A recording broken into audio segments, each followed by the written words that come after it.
श्रीमद्भागवत महापुराण अध्याय 10 अथ 10वां अध्याय।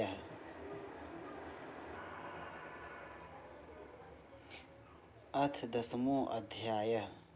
श्री कृष्ण का द्वारकागमन। शौनक उवाच।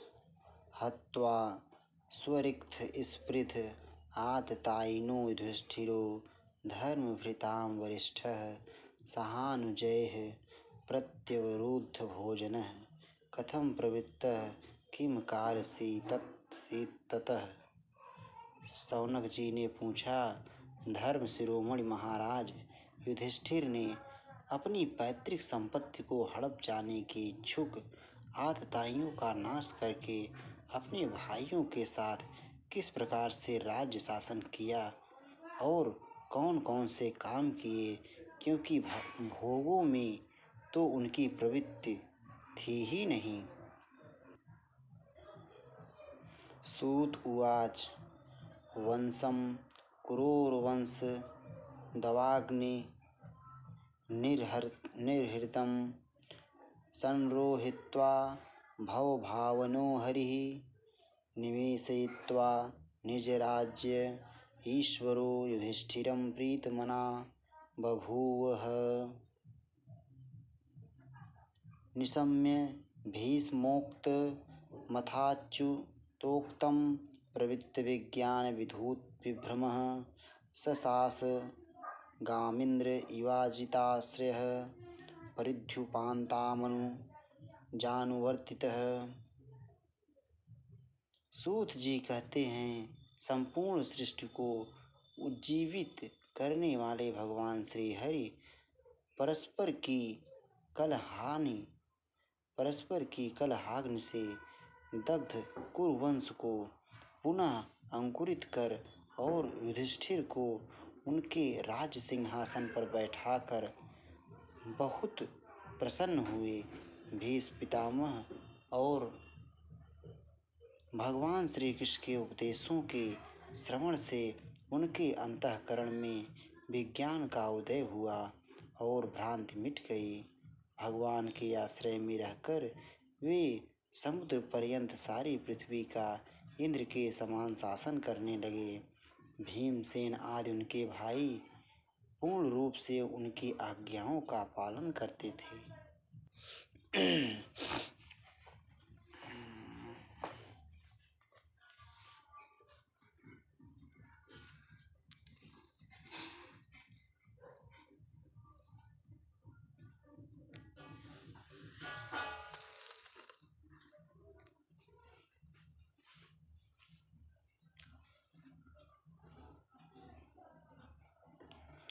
मृदंग शंख भैर्यश्च वीणापड़वगो मुखाः धुंधुरयानक घंटाद्या नेदुर्दुंदुभयस्तथा। भगवान के प्रस्थान के समय मृदंग, शंख, भेरी, वीणा, ढोल, नरसिंगे, धुंधुरी, नगारे, घंटे और दुंदुभियाँ आदि बाजे बजने लगे। प्रासाद शिखरा रूढ़ाः उरुनार्यो दिदृक्षया ववृषु कुसुमैः कृष्णं प्रेम व्रीडा अस्मिते क्षणाः। भगवान के दर्शन की लालसा से कुरुवंश की स्त्रियां अटारियों पर चढ़ गईं और प्रेम, लज्जा एवं मुस्कान से युक्त चितवन से भगवान को देखती हुई उन पर पुष्पों की वर्षा करने लगी। सितातपत्रं जग्राह मुक्तादाम विभूषितं रत्नदंडं कुडाकेशः प्रियः प्रियतमस्यः। उस समय भगवान के प्रिय सखा घुघराले बालों वाले अर्जुन ने अपने प्रीतम श्री कृष्ण का वह श्वेत छत्र, जिसमें मोतियों की झालर लटक रही थी और जिसका डंडा रत्नों का बना हुआ था, अपने हाथ में ले लिया।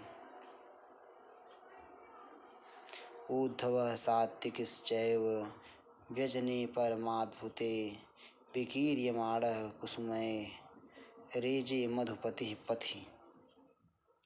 उद्धव और सात्विक बड़े विचित्र चमर डुलाने लगे। मार्ग में भगवान श्री कृष्ण पर चारों ओर से पुष्पों की वर्षा हो रही थी। बड़ी ही मधुर झांकी थी। अश्रूयन्ताशिषः सत्यास्तत्र तत्र द्विजेरिताः नानुरूपानुरूपाश्च निर्गुणस्य गुणात्मनः। जहाँ तहाँ ब्राह्मणों के दिए हुए सत्य आशीर्वाद सुनाई पड़ रहे थे। वे सगुण भगवान के तो अनुरूप ही थे, क्योंकि उनमें सब कुछ है, परंतु निर्गुण के अनुरूप नहीं थे, क्योंकि उनमें कोई प्रकृत गुण नहीं है। अन्यो अन्यमासीत संजल्प उत्तम श्लोक चेतसाम कौरवेन्द्र पुर स्त्रीणाम सर्वश्रुति मनोहरः। हस्तिनापुर की कुलीन रमणियाँ, जिनका चित्त भगवान श्री कृष्ण में रम गया था, आपस में ऐसी बातें कर रही थीं जो सबके कान और मन को आकृष्ट कर रही थीं। स वै किलायं पुरुषः पुरातनो यः एक आसीत् विशेष आत्मनि अग्रे गुणेभ्यो जगदात्मनीश्वरे निमीलितात्म अन्निशि सुप्त शक्तिषु।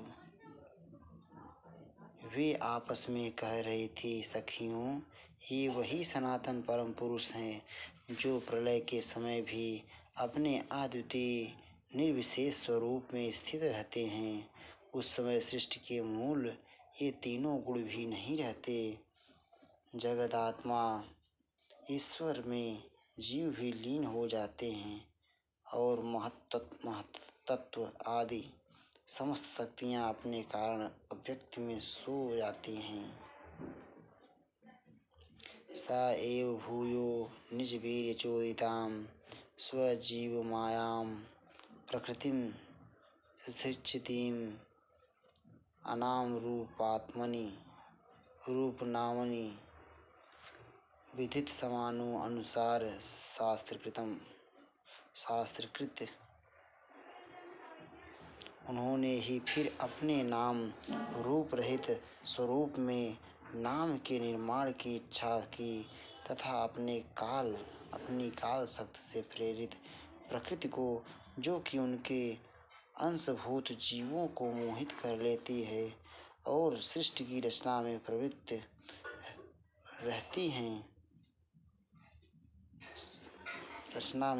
रहती हैं, अनुसरण किया और व्यवहार के लिए वेद आदि शास्त्रों की रचना की। स वा अयं यत् पदमत्र सूर्यो जितेन्द्रिया निर्जितमात ऋष्वनः पश्यन्ति भक्त्युत्कलिता मलात्मना नन्वेष सत्वं परिमार्ष्टुमर्हति।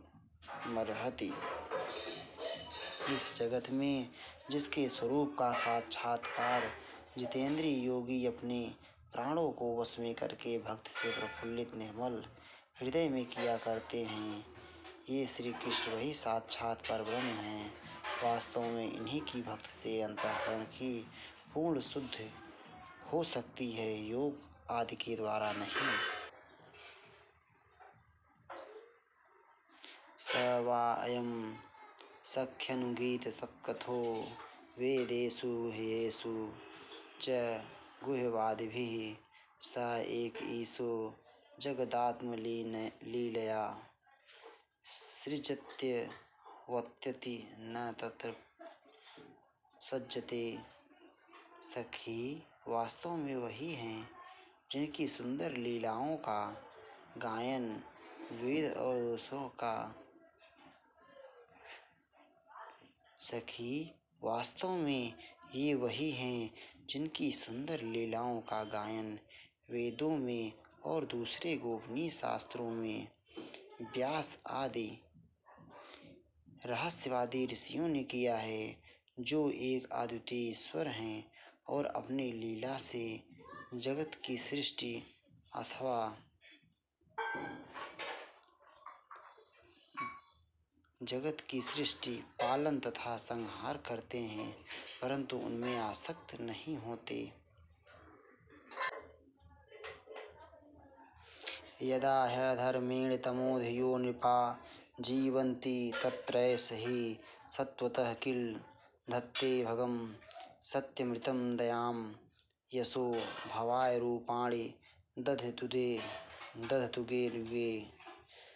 जब तामसी बुद्धि वाले राजा अधर्म से अपना पेट पालने लगते हैं, तब ये ही सत्वगुण को स्वीकार कर ऐश्वर्य, सत्य, रित, दया और यश प्रकट करते और संसार के कल्याण के लिए युग युग में अनेकों अवतार धारण करते हैं। अहो अलम स्यालघ्यतमं यदोह कुल महो अलम पुण्यतमं मधोर्वनं यदेश पुंसामृषयः श्रियः पतिः स्वजन्मना चंक्रमणेन चांचति। अहो, यह यदुवंश परम प्रशंसनीय है, क्योंकि लक्ष्मीपति पुरुषोत्तम श्री कृष्ण ने जन्म ग्रहण करके इस वंश को सम्मानित किया है। यह पवित्र मधुबन ब्रजमंडल भी अत्यंत धन्य है, जिसे इन्होंने अपने शैशव एवं किशोरावस्थाओं में घूम फिर कर शोभित किया। अहोवत स्वर्य सशस्तिर तिरस्कारी कुशस्थली पुण्ययशस्करी भुवः पश्यन्ति नित्यं यदनुगहेसितं स्मितावलोकं सर्वमति सांबा स्मितावलोकं स्वपतिम् अस्म यत्प्रजाः। बड़े हर्ष की बात है कि द्वारका ने स्वर्ग के यश का तिरस्कार करके पृथ्वी के पवित्र यश को बढ़ाया है। क्यों ना हो वहाँ की प्रजा अपने स्वामी भगवान श्री कृष्ण को, जो बड़े प्रेम से मंद मंद मुस्कुराते हुए उन्हें कृपा दृष्टि से देखते हैं, निरंतर निहारती रहती हैं। नूनं व्रत स्नान हुतादिनेश्वरः समर्चितो हास्य गृहीत पाणिभिः पिबन्ति याः शक्यधरामृतं मुहुर्ब्रज स्त्रियः सम्मुहुर्यदाशयाः या वीर शुक्लेन हताः स्वयंवरे प्रमथ्य चैद्य प्रमुखान् हि सुस्मिडः प्रदम्न सांबा अमृतादयो अपरा याश्चाहता भौमवधे सहस्त्रशः। सखी, इन्होंने पाणिग्रहण किया है, उन स्त्रियों ने अवश्य ही व्रत, स्नान, हवन आदि के द्वारा इन परमात्मा की आराधना की होगी, क्योंकि वे बार बार इनकी रस अधर सुधा का पान करती हैं, जिसके स्मरण मात्र से ही ब्रज बालाएं आनंद से मूर्छित हो जाया करती थीं। ये स्वयंवर में शिशुपाल आदि मतवाले राजाओं का मान मर्दन करके जिनको अपने बाहुबल से हर लाए थे, तथा जिनके पुत्र प्रद्युम्न, सांब, आम्ब आदि हैं, वे रुक्मणी आदि 8 पट रानियां और भौमासुर को मार कर लाई हुई, जो उनकी हजारों अन्य पत्नियां हैं, वे वास्तव में धन्य हैं, क्योंकि इन सभी ने स्वतंत्रता और पतिव्रता रहित स्त्री जीवन को पवित्र और उज्जवल बना दिया। इनकी महिमा का वर्णन कोई क्या करे। इनके स्वामी साक्षात कमल नयन भगवान श्री कृष्ण हैं। एता परम स्त्रीत्वं पास्तपेशलं निरस्त शौचम बत साधु कुर्वते यासाम गृहात् पुष्करलोचनः पतिर्न जातोपैत्याहृति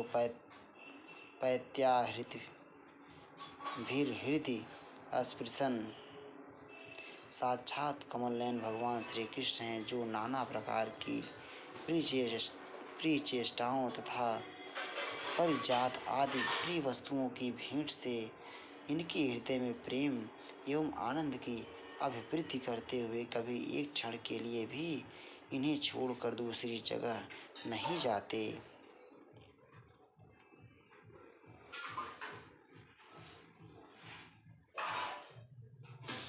एवं विधा गदन्ती नाम स गिरः पुरयोषितां निरीक्षणेना अभिनन्दन् सस्मितेन ययो हरिः अजातशत्रुः पृतनाम गोपीथाय मधुद्विषः परेभ्यः शङ्कितः स्नेहात् प्रायुङ्क्त चतुर्इङ्गीम् अथ दूरागतान् शौरी कौरवान् वीरहातुरान् सन्निवर्त्य दृढं स्निग्धान् प्रायास्वन्नगरीं प्रियैः पुरुजाङ्गल पाञ्चालान् सुरसेनान् शयामुनान् ब्रह्मावर्त कुरुक्षेत्रं मत्तस्यान् सारस्वतानथ मरुधन्वम् अतिक्रम्य सौवीराभीरो परान् आनतार्न भार्गवोपगाच्छ्रा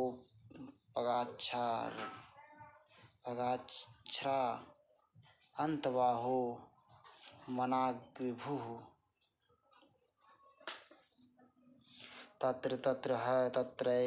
तत्रत्यैर्हरिः प्रत्युतार्हणः सायं भेजे दिशं पश्चाद्गविष्ठो गां गतस्तदा।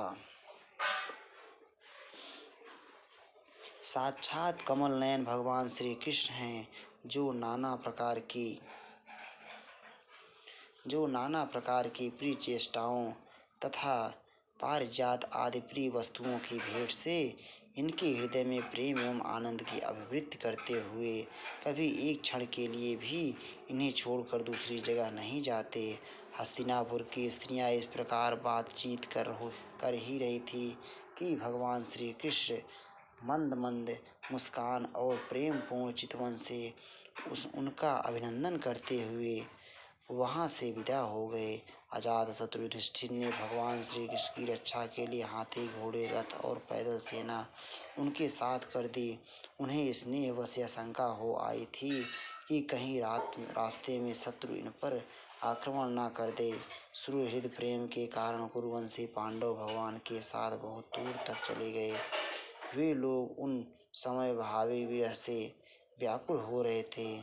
भगवान श्री कृष्ण ने उन्हें बहुत आग्रह करके विदा किया और सात्विक उद्धव आदि प्रेमी मित्रों के साथ द्वारका की यात्रा की। शौनक जी वे कुरुजांगल पांचल सूरसेन यमुना के तटवर्ती प्रदेश ब्रह्मावर्त कुरुक्षेत्र मत्स्य सारस्वत और मरुधन्व देश को पार करके सौवीर और आभीर देश के पश्चिम आनर्त देश में आए।